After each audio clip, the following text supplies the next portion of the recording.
Estamos de volta com a Hora da Coruja e a gente está conversando sobre tortura. E acho que a questão colocada aí sobre tortura também é o seguinte, será que um mal justifica um bem maior? Acho que essa é mais ou menos a questão colocada para o Kant, que ele responde dizendo que não, né? Com relação à mentira, por exemplo. A gente nunca deve mentir, nem mentir para o bem, digamos assim. Então, a questão colocada pelo Caligari é o exemplo que ele dá. Se você tem uma criança, foi sequestrada e está escondida em um lugar onde ela tem pouco oxigênio, você está com o sequestrador dela em mãos, você sabe que a criança vai morrer e o sequestrador não fala onde está essa criança. A tortura, para que ele entregue... Isso, ela é legítima, torturar esse sequestrador para poder salvar essa criança? E aí tem outras questões, como por exemplo, se a gente pensar agora numa questão, aquela médica que andou antecipando mortes. Eu acho até interessante o próprio governo falar antecipar mortes, como se soubesse que a pessoa vai mesmo morrer, né? Enfim, ela antecipou mortes dessas pessoas. E a gente poderia dizer de várias formas, não seria justificável, por exemplo, ela antecipar a morte dessas pessoas e aí os órgãos dessas pessoas salvariam a vida de outras 5. Então, um grupo maior de pessoas foi salvo graças à morte de um, que talvez já fosse acontecer e foi só antecipada. Então, a gente teria uma justificação dos atos dela, né? Por que não se pode fazer isso? Por que não se justifica isso na filosofia? Não se justifica pela razão, não se justifica nem pelo utilitarismo, pelo kantismo, de maneira nenhuma. De maneira nenhuma. Por Kant, de maneira nenhuma, porque você não pode usar o homem a não ser como tendo um fim em si mesmo, né? Ele não pode servir de meio. Bom, mas no utilitarismo, a gente poderia pensar, né, que a felicidade de mais pessoas, né, no caso do 1000, né, a felicidade de mais, né, justifica você sacrificar menos. Sim. Só que tem um problema no aplicar o utilitarismo aí. Por que ele não pode ser aplicado e ele não se aplica e nem ele se pensaria em se aplicar? É porque o antecipar a morte não tem medida. Nós não estamos diante de uma fatalidade, nós estamos diante de uma suposição de que elas vão morrer. Então a gente antecipa. Nós não estamos diante de uma fatalidade onde elas estão mortas. O que significa o quê? Que eu posso ir antecipando. Por exemplo, eu posso pensar na seguinte coisa. Uma pessoa que viveu 80 anos já viveu muito. Ela não está doente, mas ela já viveu muito. Então, que tal ela se sacrificar para dar os órgãos para outras que estão precisando? Bom, mas 80 anos não é tão diferente de 79 anos. Então, as pessoas de 79 anos também deveriam doar os seus órgãos. Mas 79 anos... para uma pessoa de 78,5, também não tem diferença. Não, e talvez você comece a justificar outras coisas, como por exemplo... Entendeu quando é que não tem mais filho? Ou, por exemplo, esse neném aqui nasceu numa família muito pobre, vai ter uma vida péssima. Péssima. Pô, vamos entregar ele para uma família com mais condições, né? Que vai poder cuidar melhor. Então, quer dizer, dá para... Só que tem um detalhe, tudo. A partir do momento que eu penso assim, né? E a partir do momento que eu não tenho... que eu não deixo com que a sorte e o azar aconteça, eu posso criar a indústria do bebê. Então, eu passo a ter um país cujo papel na geografia política do mundo é produzir bebês. Posso falar, bom, vocês... Como eu posso justificar com uma indústria de venda de órgãos e... Sim, do mesmo jeito que nós fizemos a divisão geopolítica de países que exportam matéria-prima e outros têm indústria, nós podemos decretar daqui para diante, né, que a Suíça, os Estados Unidos e a Dinamarca são países onde as pessoas podem viver. E o Brasil e outros lugares são países onde as pessoas deveriam produzir pessoas para elas viverem naqueles lugares. Certo, para trabalhar para essas pessoas. Não, para viver bem. Só para viver bem. Bebês que vão viver muito bem. Nosso trabalho seria o de produção de bebês. Né? Isso é fácil de fazer. Isso é muito fácil de fazer. E isso não pode ser... Você não pode criar situações onde isso seja induzido. Né? Daí toda essa batalha burocrática para a adoção. Certo. Né? No terceiro mundo. Às vezes a gente fica revoltado com isso, mas tem esse sentido. Né? Eu vou fazer uma pergunta aqui que é do nosso amigo Davi Camilo, que já está da Blitz. Esteve aqui, o Davi. Sim, é da Blitz do Consumidor e a gente está armando vários trabalhos juntos. Davi ganhou um prêmio esses dias. Ganhou e vai começar a participar na Rede TV também com a Blitz do Consumidor. O programa dele é muito bom. E aí ele falou que o Ricardo Branco, que é o assessor dele, já virou fã. Nossa, então um beijo, Ricardo, para você. Ele fala Eu não vou mandar o beijo para você não, viu, Ricardo? Ele ressalta sobre a discussão no estudo de Foucault. Ou seja, o processo de prisão anterior à prisão era o caminho para a morte. E essa tortura, né, esperar naquele lugar a morte, isso já era tortura, né, esperar pela morte. No período atual, a prisão é a própria tortura. Sim. Eu queria que você comentasse um pouco sobre isso. Até a gente falou sobre isso outro dia. Na época medieval, por exemplo, a pessoa ficava muito tempo assim, trancafiada, esperando a morte, sabendo que viria a morte, né? Inclusive, escritos filosóficos vieram daí, muito bons. Sim. E quando a pessoa, o capataz que ia fazer a morte, ele colocava um capuz, para não ser identificado, e ele recebia da pessoa que ia ser morta um valor em dinheiro. Pelo serviço dele? Pelo serviço, porque assim como... Você vai me matar, você vai fazer um serviço, eu que vou ter que pagar, claro. Exatamente, e olha que coisa que pareceria... Ninguém vai ficar pagando para você. Até vem porque é uma justificativa para você tentar não pôr a culpa naquela pessoa que, no final das contas, vai ser o que vai cortar a cabeça do outro. Né? Quer dizer, como você vai voltar para casa e falar assim, pô, eu sou um cortador de cabeças, o que eu vou falar pro meu filho? Aí você volta para casa e fala assim, não, mas olha, a própria pessoa do qual eu cortei a cabeça me deu um dinheiro para isso, então meu serviço é legítimo. Um serviço legítimo. Porque, na verdade, também é uma forma de aceitar a punição, aceitar a culpa. Isso, exatamente. Mas nas prisões, ainda mais aqui no Brasil, acho que isso é o exemplo... Mas esse exemplo do Davi, só cortando você um pouquinho, só para lembrar, esse exemplo do Davi, ele tem um exemplo também em filme, que é o Minority Report. Porque eles têm uma capacidade de prever quem vai cometer o crime e o cara chega minutos antes e prende, não é? Mas estamos lidando com o quê? Né? Com o pressuposto da infalibilidade da adivinhação. Não é o quê? E isso não pode acontecer. Você só pode acontecer a partir da factualidade. Por exemplo, por que o problema da tortura é um problema, não só um problema humanitário, é um problema jurídico? Por quê? Porque você está punindo a pessoa antes dela ser julgada. Exatamente. Então, o menino está lá, o menino foi sequestrado. Você está com o cara que sequestrou aqui, que é o problema do Caligares. Você vai torturar para obter a informação. Mesmo que você tenha certeza que foi ele, e mesmo que ele esteja confessando, do ponto de vista da sociedade, portanto, do ponto de vista do Estado, do ponto de vista da legalidade jurídica, você está punindo antes do julgamento. E isto é ilegal. Sim, porque todo mundo Por quê? Todo mundo é inocente antes que se prove o contrário, provado em tribunal, dia de julgamento, com direito de defesa, patati patatá. Né? Então, por que nós não podemos sair dessa legalidade, né? Em termos de lei? Do ponto de vista do Exército, porque o crime de guerra torna o Exército covarde. E ele passa a não funcionar mais como Exército. Certo. Agora, do ponto de vista da não guerra, do ponto de vista das situações que ocorrem numa situação de paz, né, pela legalidade. Por quê? Porque você tem que pensar a seguinte coisa, né? Essa legalidade do Estado garante que qualquer um de nós que caímos na situação do sequestrador não será torturado. E quem que coloca esse problema? Até não é o Caligares, é o Schwartzman que coloca esse problema do seguinte ponto de vista. Você é um policial, um atirador, e você vê que a sua mãe cometeu um crime bárbaro.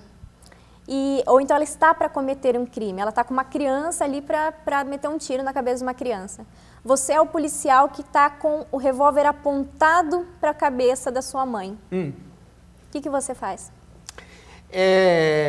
Veja só, primeiro que aí que entra a história da ficção e da realidade. Então veja, Marcelo Coelho e o Safatti diriam nessa situação, eles diriam a seguinte coisa, se o raciocínio for o mesmo que eles tiveram, eles diriam a seguinte coisa, o Marcelo diria, isso nunca vai acontecer na realidade. Porque o policial... Porque jamais vão pôr jamais o cara que vai comandar o pelotão, né, não vai saber da vida do policial. Portanto, nunca vai pôr o policial, que é filho, nessa condição. Bom, isso, e aí então, já que é uma ficção, eu desligo a televisão. Okay. Isso é Marcelo Coelho. O Safatli daria 1000 voltas para dizer a seguinte coisa, né? A filosofia não serve para absolutamente nada porque ela faz isso. Ela cria situações ficcionais, então eu não vou responder. Né? A gente até sabe por que ele faz isso, porque o marxismo é uma forma de você não filosofar. Né? É uma filosofia, é uma teoria do século XIX, e as teorias do século XIX são todas positivistas, elas fogem da filosofia. Então a tendência dele é fugir da filosofia e tentar resolver o problema por algum método científico. Vamos esquecer os dois, porque eles não enfrentam o problema. Certo. Por que eles não enfrentam o problema? Porque a gente pode pensar, sim, numa ficção bem próximo da realidade. Qual? O cara do pelotão ter todos os seus soldados na mão, só que ele não sabe tudo a respeito dos seus soldados. Um dos soldados é filho, sim, daquela mulher, né? E ninguém sabe, nem ele, e ele fica sabendo na hora. Porque ele reconhece um traço dela, alguma coisa no pescoço, alguma marca, que só podia ser a da mãe dele. Aí sim, veja como a situação ficcional pode ser melhorada para aproximá-la da realidade. Né? E é isso que o Marcelo e o Safatli desconsideraram. E é isso que faz com que o artigo do Caligares seja bom. Porque a ficção da filosofia, você pode fazer ela em 3 linhas, mas você pode fazer ela em 10, de modo que você chegue mais próximo do que pode acontecer. Exato. Ok? Então, nessa circunstância, o cara, né, ele tem um problema qual? É que, e aí que entra a maneira como eu tentei resolver o problema. Levando em consideração aquilo que o Peter Singer fala, e o Hort fala, que é a questão da lealdade. A lealdade também é uma ética. Ou melhor dizendo, a lealdade também é uma moral. Né? Por quê? Porque muitas vezes, quando eu dou uma de dedo duro para um familiar, eu vou ser acusado de ser imoral por muitas pessoas. A pessoa vai dizer a seguinte coisa para você, né? Uma pessoa de bom caráter jamais trairia o pai. Exatamente. Não é? Veja que esse é um problema que está na base da filosofia. Qual? O do Eutífro. O Eutífro encontra com Sócrates e ele está para denunciar o pai dele que havia matado um escravo. E ele acha que ele está super correto. Por quê? Porque ele está pondo a justiça como uma questão ética e ele está pondo a lealdade para com o pai como uma questão moral. E ele está privilegiando a questão ética sobre a questão moral, ou seja, as leis sobre o vínculo familiar. Parece muito correto. O Sócrates começa a questioná-lo e derruba facilmente essa questão. Né? Porque o Sócrates vai mostrar para ele que, né, o ethos de um povo, o Sócrates não tem a palavra moral, né? Mas o ethos de um povo, né, e o ethos que ele usa para a família tem pesos semelhantes. Tem pesos semelhantes. Quer dizer, trair o pai é tão ruim quanto trair as leis da cidade. Sim. Trair as leis da cidade é tão ruim quanto trair o pai. Então o problema é você encontrar um caminho onde lealdade não confronte com justiça. Onde lealdade para com a família, depois lealdade para com o grupo, depois lealdade para com a cidade, até chegar à lealdade para com a humanidade. A lealdade para com a humanidade é lealdade ainda, mas ela já é a justiça. Então, se a gente conseguir pensar como um espectro e não como duas coisas opostas, nós vamos encontrar alguns pontos onde lealdade e justiça não vão se confrontar. E são nesses pontos que a gente tem que trabalhar. O Peter Singer responde muito claramente para um cara. Né? No meu artigo eu coloco isso. O cara fala assim, no problema, você está com o sequestrador na mão, um cara que vai jogar uma bomba em Manhattan. Sim. Na mão. Você tortura ou não tortura? Você fala, peraí, calma. Do ponto de vista do consequencialismo, da ética consequencialista, o que você tem que falar... A pergunta não é essa. A pergunta é, você sabe quais as consequências? Quais as consequências? Se você vai torturar e vai salvar Manhattan, se você salvar, você é um herói. Mas se você torturar e a bomba não existir, era um blefe, você vai ser um criminoso punido. Então, você vai decidir sabendo das consequências. Agora, o que você vai decidir, é você que vai decidir. Então, eu coloquei as questões. Eu coloquei. É lógico que, do ponto de vista ético, eu não quero torturar ninguém. Mas se eu tiver naquelas condições, quais as chances de eu torturar a pessoa? As chances vão ser quais? Elas vão aumentar à medida que a criança se ficar mais próxima de mim. Ou seja, à medida que ela for meu primo, meu filho, o Pitoco, você, né? A hora que ela for se aproximando dos meus círculos, a lealdade vai crescendo. Exatamente. Então, o que eu tenho que fazer? Eu tenho que ver qual é o limite. Qual é o limite? Em que limite que a lealdade vai cantar mais alto? E aí eu vou decidir. Bom, e tanto é eu vou decidir. Exatamente. E tanto é que isso é um trabalho, quase um trabalho do advogado.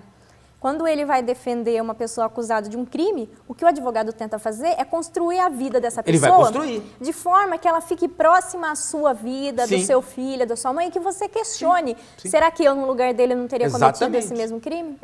Porque, veja, os jurados vão falar assim, eu, representando as leis, não cometeria. Lógico. Né?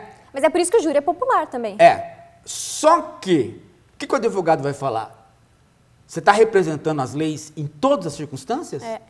Ou em algumas circunstâncias, você vai romper com as leis e apostar na possibilidade de se sair bem sem as leis? Ou seja, não é que você vai ser imoral, você vai ser moral.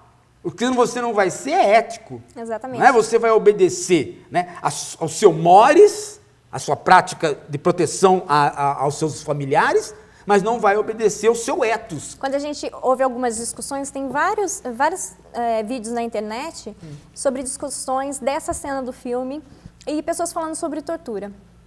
E vários americanos falando, não, realmente, a gente tem que torturar, porque assim a gente conseguiu chegar num fim que, né, que era justificável.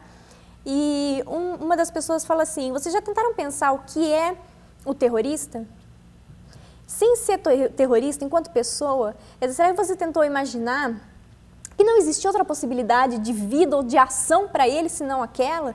A forma que ele foi criado desde pequeno, quer dizer, ele até usa que é uma questão de alienação, que talvez eu acho que não é bem esse o caso. Mas só assim, a questão cultural, a questão religiosa, a vida que ele tem, a história familiar que nunca se perde, de vingança e de tudo mais, justifica que ele seja essa pessoa e ele está fazendo um bem maior. Justifica que ele seja essa pessoa, mas não justifica, né, que ele, por conta disso, possa fazer o que ele está fazendo. Exatamente. Então aí é outra questão. A questão de você fazer com que você está... Porque veja, eu estou ampliando meus laços. Eu venho do garoto que nada representa para mim.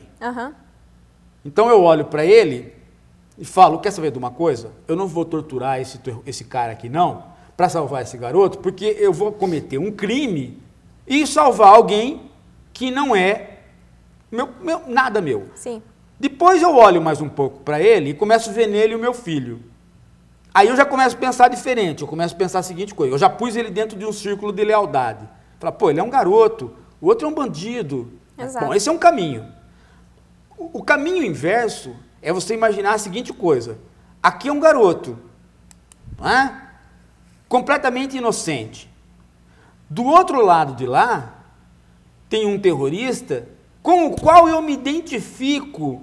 Por quê? Porque ele é pai, porque ele vai voltar para casa, porque a mulher dele está esperando, né? Porque ele caiu nesta tão jovem quanto eu já caí em outras coisas, em outras também. Né? Então aí eu passo a me identificar com o outro. Ou seja, eu faço o círculo crescer, não para o lado do garoto, para abraçar o garoto como um meu. Eu faço o círculo crescer para o lado do terrorista. Isso pode acontecer também. Isso também pode acontecer. E existe um filme real, também de situação real, né? Que se chama... Como é que ele se chama esse filme? Que é a história inversa. Que é a história inversa, é o agente da CIA que vai investigando e vai torturando o cara, sim. e chega uma hora ele vê que o cara pode ser inocente, aí ele tapeia assim e solta o cara. Exato. É um filme real também. Exato. E a gente não se identifica com ele. É um filme alemão que ganhou Oscar, não é? Filme americano com um dos atores do Brokeback Mountain? o Brokeback Mountain. Um deles. Não tô lembrando. Eu vou fazer um intervalinho rapidinho, um gente deles já não. volta. Só o outro morreu.